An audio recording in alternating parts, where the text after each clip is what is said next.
Jika kamu pikir traumamu sudah pulih kalau kamu sudah menerima dan berdamai dengan masa lalumu, maka sebenarnya kamu sudah terjebak pada mitos yang keliru. Penasaran? Simak bumper dulu.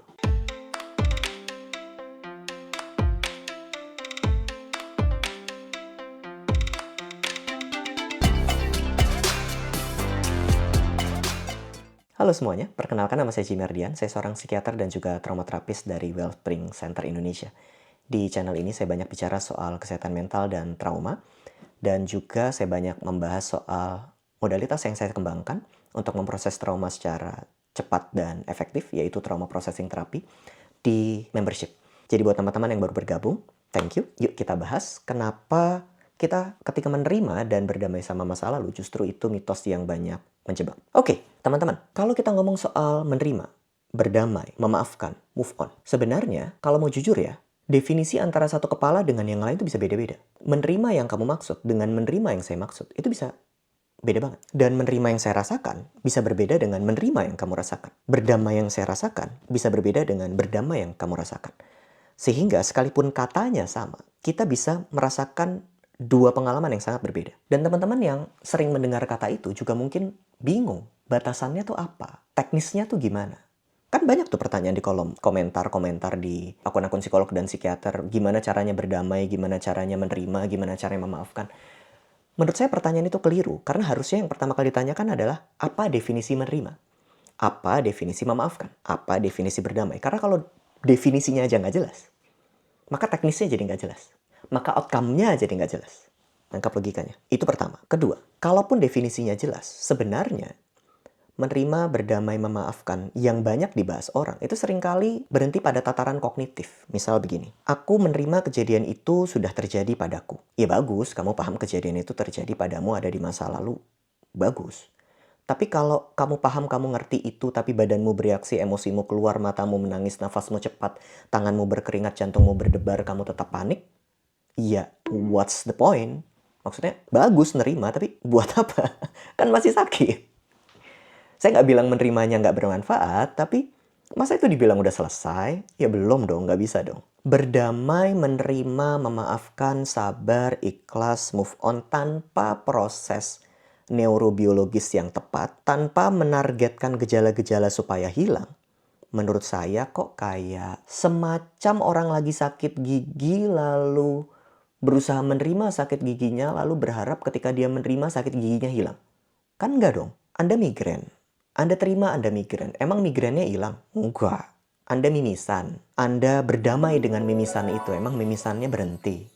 Enggak. Pemulihan sejati terjadi bukan dengan sebatas secara kognitif. Menerima, sabar, mengikhlaskan, move on. Secara kognitif tuh nggak cukup. Kita butuh emosi, rasa, makna dari memori-memori yang kita simpan. Itu menghilang.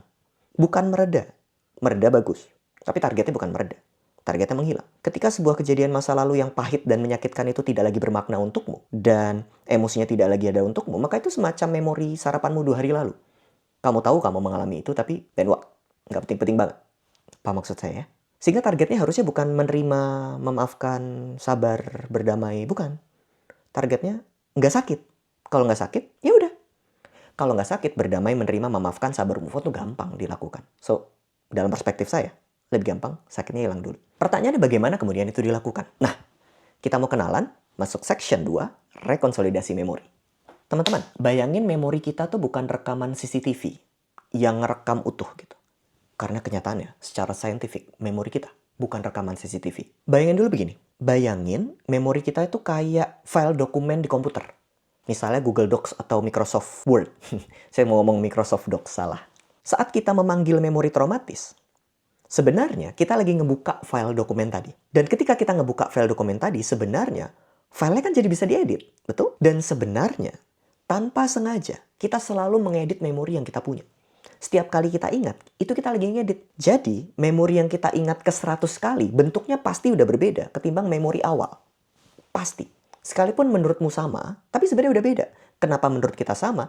Karena kita ngeditnya pelan-pelan. Jadi perbandingan antara memori yang keedit selanjutnya sama sebelumnya itu mirip. Tapi kalau kita lakukan itu repetitif, ke 100 kali, itu bentuknya udah beda sama waktu kita ingat satu kali. Dan tenang aja, semua manusia emang begitu. Di dalam jeda waktu antara kita mengingat, sebenarnya kita lagi ngedit. Problemnya seringkali kita ngedit untuk memperburuk keadaan. Misal, ketika kita nginget pengalaman dibully, lagi inget nih pengalaman dibully.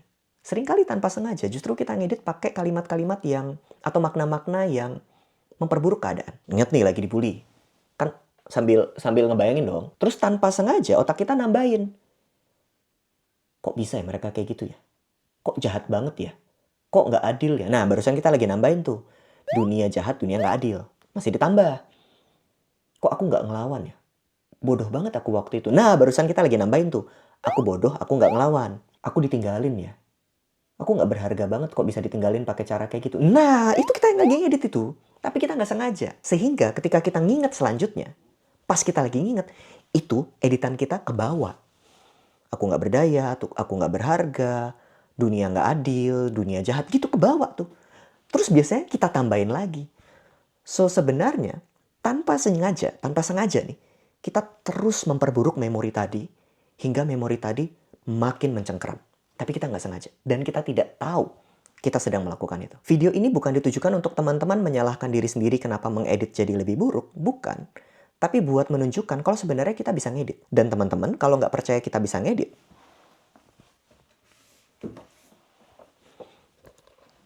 teman-teman boleh cari buku ini.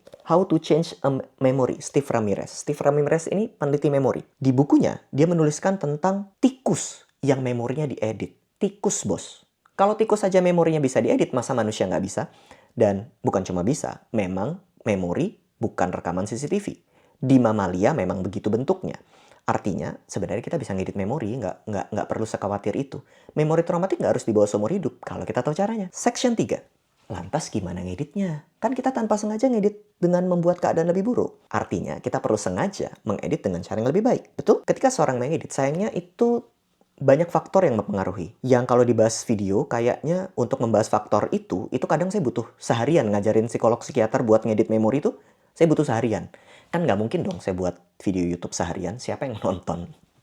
Faktornya terlalu banyak. Tapi faktor yang terpenting, walaupun kalau yang terpenting ini dibahas dan teman-teman nggak bisa lakukan sendiri, nggak apa-apa. Karena kadang butuh bantuan orang lain. Jadi kalau teman-teman mau cari terapis trauma processing terapi buat membantu teman-teman memproses ulang memori ya bagus. Tapi secara teori bentuknya begini. Kan otak kita membawa memori beserta emosi dan makna buruknya. Harusnya berarti ketika kita mengedit memori, harus ada bukti bahwa emosinya berbeda dan maknanya berbeda. Contoh. Seandainya saya membawa memori dibully di mana saya merasa tidak berdaya dan makna yang saya ambil adalah saya tidak berharga. Maka, saya perlu punya pengalaman yang sangat kontras, entah secara imajinatif atau nyata, yang bisa membuat saya percaya bahwa saya berharga, atau merasa bahwa saya berharga, dan merasa berdaya. Kalau ada dua hal ini dan saya rasakan bersamaan, jadi ini dirasakan, abis itu ini dirasakan, maka ini pengalaman berdaya dan berharga akan mengedit memori lama. Yang kalau kita rasain, ini lama-lama, nggak butuh lama-lama banget sebenarnya. Ini perasaan yang di sini hilang. Begitu ini hilang, nanti perasaan dominan kedua muncul. Lakukan kontras yang lain. Ini hilang. Dan begitu seterusnya. Yang sering kali terjadi ketika kita mengingat memori traumatik, itu perasaan yang jelek itu banjir. Kita jarang bisa melakukan pengeditan secara berkala satu-satu begitu. Karena begitu banjir, artinya kita butuh pengalaman emosional kontras yang banjir. Kan nggak mungkin. Gimana caranya dapat pengalaman emosional kontras banjir? Susah banget. Sehingga seringkali ini yang membuat seseorang tenggelam. Yang di dalam terapi, itu yang dicegah. Seseorang nggak boleh tenggelam dalam emosi negatifnya. Harus pelan-pelan, slowly, emosinya diproses, hilang, ganti lagi, diproses, hilang, gitu seterusnya. Tapi secara prinsip, sebenarnya, ketika sebuah pengalaman bertabrakan dengan kontras pengalaman yang lain, maka yang ini keedit. Nggak berharga ketemu berharga, keedit. Nggak berdaya ketemu berdaya, keedit. Nangkep maksudnya? Sehingga kita bisa ngedit memori di situ. Ketika memorinya teredit, dia disimpan dalam bentuk baru. Keedit nih, jadi berdaya. Ya udah itu kesimpan dalam bentuk berdaya. Memori dibully nggak ngebuat saya nggak berdaya lagi. Kesimpan dalam bentuk berharga. Ya terserah, saya dibully, saya berharga.